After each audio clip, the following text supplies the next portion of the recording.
Hello and welcome to Neofanx Reads, where instead of actually reading the book, we're just going to be talking about them. And today we are looking at Cosmic Banditos by A.C. Weisbecker. We're looking at the first two chapters today as we go through. Now, mind you, this is a bit of an odd ball here. We are introduced to our narrator. I forget if their name was actually mentioned, but I'm keeping my eyes open unless the omission of a name was entirely intentional or unless I actually blanked on it and will be soundly reprimanded in the comments section. I am open to correction. But, anyways, Senor Protagonist appears to be an ex Dreglord hiding in the wilds of South America with his trusty dog High Pockets, Hi, and a snake called Legs. Of course, off the grid and under the radar, most of his provisions are supplied by his buddy, a career bandito called Jose. And that's not me applying labels to the characters, it's right there on the page. So let's not make this some racial stereotype thing. Individuals and theorists, or individuals and their stories are exactly that, individuals. Anyway, Senor Protagonist has a problem.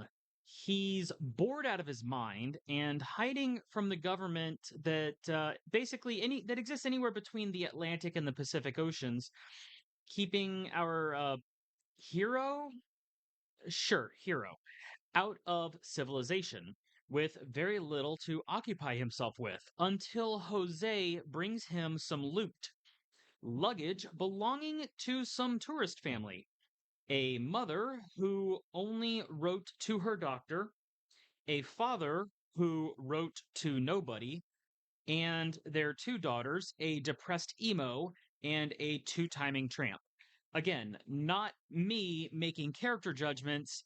This is what is on the pages.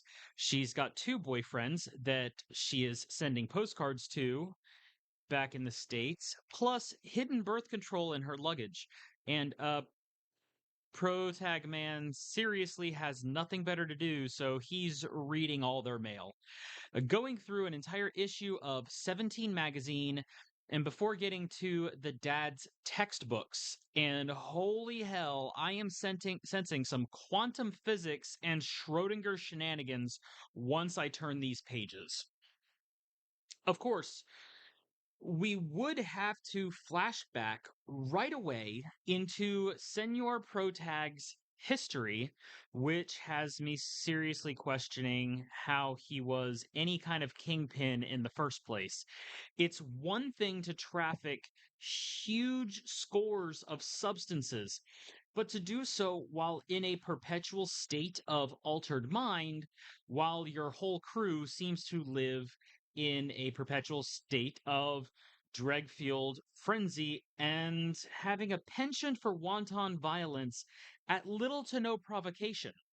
One dude, Robert, is constantly growling at their ship captain. I think he's the ship captain, and no less than three times sets off a grenade. This is in one chapter. This happens at least twice in bars because he didn't like the music. Now, they are moving 5 tons of leafy cargo through the Panama Canal to unload in the Caribbean.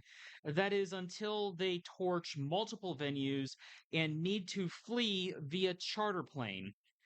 I am sincerely hoping that we do not spend too much time in the past.